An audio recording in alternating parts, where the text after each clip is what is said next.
Welcome to Dweller of the Dark. We are a channel honoring the yellowed and blackened bones of many prominent authors. We will be digging up several obscure, strange, and forgotten authors who influenced many of the great horror, science fiction, and fantasy writers today. More tales of the horrifying, obscure, strange, and forgotten are climbing out of the tombs. Subscribe, comment, like, donate, or I'll send Thaddeus Forge to steal your heathen soul. Unknown horror masters, send us ghoulish delights for the Skull and Bones collection. Your pound of writer's flesh will continue to feed our ghouls for now. Books, websites, podcasts, in the links below. Children of Horror, Legion of Ghouls. Tonight, we navigate treacherous, slimy waters with H.P. Lovecraft's seahorror classic, Dagon. Enjoy. Dagon by H.P. Lovecraft, first published in the vagrant November 1919. I am writing this under an appreciable mental strain, since by tonight I shall be no more. Penniless, and at the end of my supply of the drug which alone makes life endurable, I can bear the torture no longer, and shall cast myself from this garret window into the squalid street below. Do not think from my slavery to morphine that I am a weakling or a degenerate. When you have read these hastily scrawled pages, you may guess, though never fully realize, why it is that I must have forgetfulness or death. It was in one of the most open and least frequented parts of the Pacific that the packet of which I was supercargo fell a victim to the German sea raider. The Great War was then at its very beginning, and the enemy's navy had not reached its later degree of ruthlessness, so that our vessel was made a legitimate prize, whilst we of her crew were treated with all the fairness and consideration due us as naval prisoners. So liberal, indeed, was the discipline of our captors, that 5 days after we were taken, I managed to escape alone in a small boat with water and provisions for a good length of time. When I finally found myself adrift and free, I had but little idea of my surroundings. Never a competent navigator, I could only guess vaguely by the sun and stars that I was somewhat south of the equator. Of the longitude I knew nothing, and no island or coastline was in sight. The weather kept fair, and for uncounted days I drifted aimlessly beneath the scorching sun, waiting either for some passing ship or to be cast on the shores of some habitable land. But neither ship nor land appeared, and I began to despair in my solitude upon the heaving vastnesses of unbroken blue. The change happened whilst I slept. Its details I shall never know, for my slumber, though troubled and dream-infested, was continuous. When at last I awaked, it was to discover myself half sucked into a slimy expanse of hellish black mire, which extended about me in monotonous undulations as far as I could see, and in which my boat lay grounded some distance away. Though one might well imagine that my first sensation would be of wonder at so prodigious and unexpected a transformation of scenery, I was in reality more horrified than astonished, for there was in the air and in the rotting soil a sinister quality which chilled me to the very core. The region was putrid, with the carcasses of decaying fish and of other less describable things which I saw protruding from the nasty mud of the unending plain. Perhaps I should not hope to convey in mere words the unutterable hideousness that can dwell in absolute silence and barren immensity. There was nothing within hearing and nothing in sight save a vast reach of black slime. Yet, the very completeness of the stillness and the homogeny of the landscape oppressed me with a nauseating fear. The sun was blazing down from a sky which seemed to me almost black in its cloudless cruelty, as though reflecting the inky marsh beneath my feet. As I crawled into the stranded boat, I realized that only one theory could explain my position. Through some unprecedented volcanic upheaval, a portion of the ocean floor must have been thrown to the surface, exposing regions which for innumerable millions of years had lain hidden under unfathomable watery depths. So great was the extent of the new land which had risen under me that I could not detect the faintest noise of the surging ocean, strain my ears as I might. Nor were there any seafowl to prey upon the dead things. For several hours I sat thinking or brooding in the boat, which lay upon its side and afforded a slight shade as the sun moved across the heavens. As the day progressed, the ground lost some of its stickiness and seemed likely to dry sufficiently for traveling purposes in a short time. That night I slept but little, and the next day I made for myself a pack containing food and water, preparatory to an overland journey in search of the vanished sea and possible rescue. On the third morning, I found the soil dry enough to walk upon with ease. The odor of the fish was maddening, but I was too much concerned with graver things to mind so slight an evil, and set out boldly for an unknown goal. All day I forged steadily westward, guided by a faraway hummock which rose higher than any other elevation on the rolling desert. That night I camped, and on the following day still traveled toward the hummock, though that object seemed scarcely nearer than when I had first spied it. By the fourth evening, I attained the base of the mound, which turned out to be much higher than it had appeared from a distance, an intervening valley setting it out in sharper relief from the general surface. Too weary to ascend, I slept in the shadow of the hill.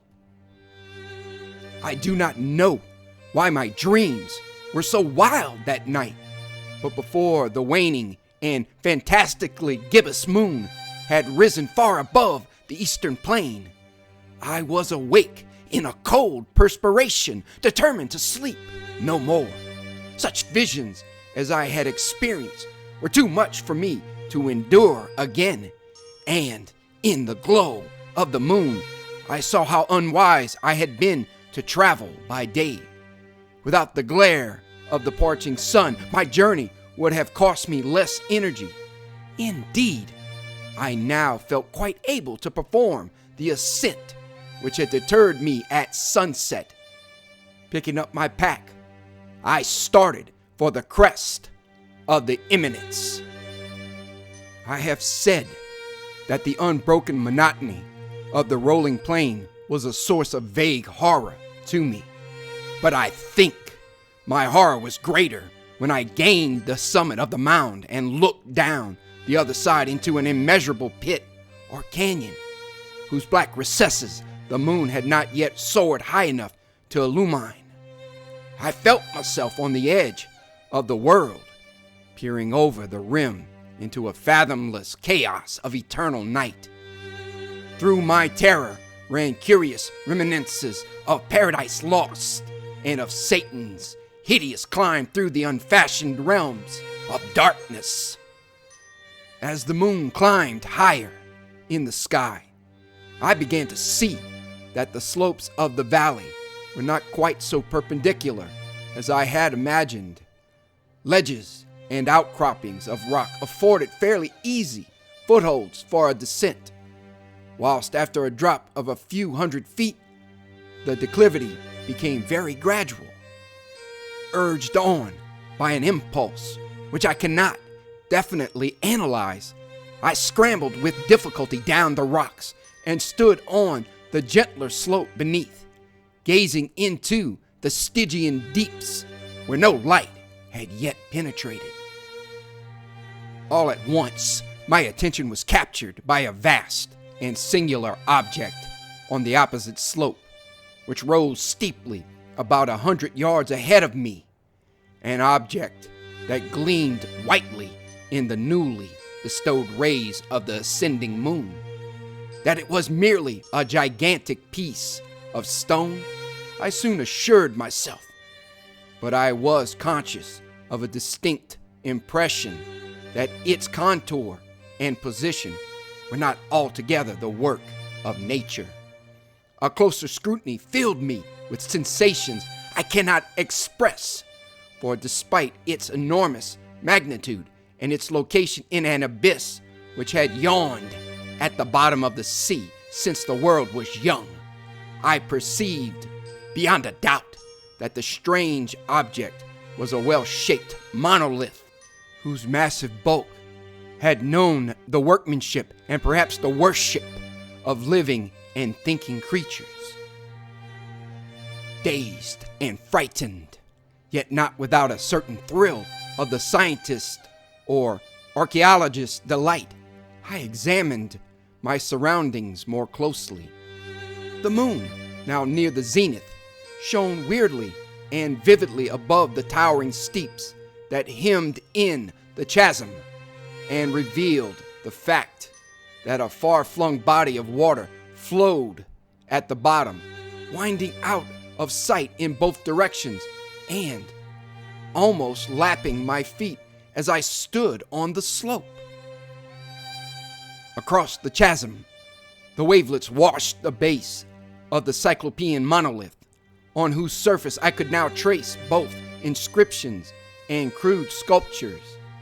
The writing was in a system of hieroglyphics unknown to me and unlike anything I had ever seen in books, consisting for the most part of conventionalized aquatic symbols such as fishes, eels, octopi, crustaceans, mollusks, whales, and the like. Several characters obviously represented marine things which are unknown to the modern world, but whose decomposing forms I had observed on the ocean-risen plain. It was the pictorial carving, however, that did most to hold me spellbound. Plainly visible across the intervening water on account of their enormous size were an array of bas-reliefs whose subjects would have excited the envy of a Dore. I think that these things were supposed to depict men, at least a certain sort of men, though the creatures were shown disporting like fishes in the waters of some marine grotto, or paying homage at some monolithic shrine which appeared to be under the waves as well. Of their faces and forms, I dare not speak in detail, for the mere remembrance makes me grow faint. Grotesque beyond the imagination of a Poe or a Bulwer, they were damnably human in general outline, despite webbed hands and feet, shockingly wide and flabby lips, glassy, bulging eyes, and other features less pleasant to recall. Curiously enough, they seemed to have been chiseled badly out of proportion with their scenic background, for one of the creatures was shown in the act of killing a whale represented as but little larger than himself. I remarked, as I say, their grotesqueness and strange size, but in a moment decided that they were merely the imaginary gods of some primitive fishing or seafaring tribe, some tribe whose last descendant had perished eras before the the first ancestor of the Piltdown or Neanderthal man was born, awestruck at this unexpected glimpse into a past beyond the conception of the most daring anthropologist. I stood musing, whilst the moon cast queer reflections on the silent channel before me. Then suddenly I saw it, with only a slight churning to mark its rise to the surface. The thing slid into view above the dark waters. Vast, Polyphemus-like, and loathsome, it darted like a stupendous monster of nightmares to the monolith, about which it flung its gigantic scaly arms, the while it bowed its hideous head and gave vent to certain measured sounds. I think I went mad then, of my frantic ascent of the slope and cliff, and of my delirious journey back to the stranded boat. I remember little. I believe I sang a great deal and laughed oddly when I was unable to sing. I have indistinct recollections of a great storm sometime after I reached the boat. At any rate, I know that I heard peals of thunder and other tones which nature utters only in wild and terrible moods. When I came out of the shadows, I was in a San Francisco hospital, brought thither by the captain of the American ship which had picked up my boat in mid-ocean. In my delirium, I had said much, but found that my words had been given scant attention.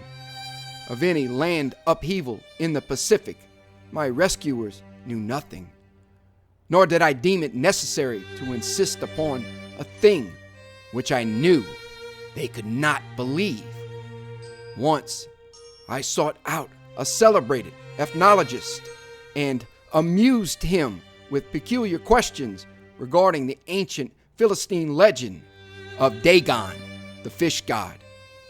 But soon perceiving that he was hopelessly conventional, I did not press my inquiries. It is at night, especially when the moon is gibbous and waning, that I see the thing. I tried morphine, but the drug has given only transient surcease and has drawn me into its clutches as a hopeless slave.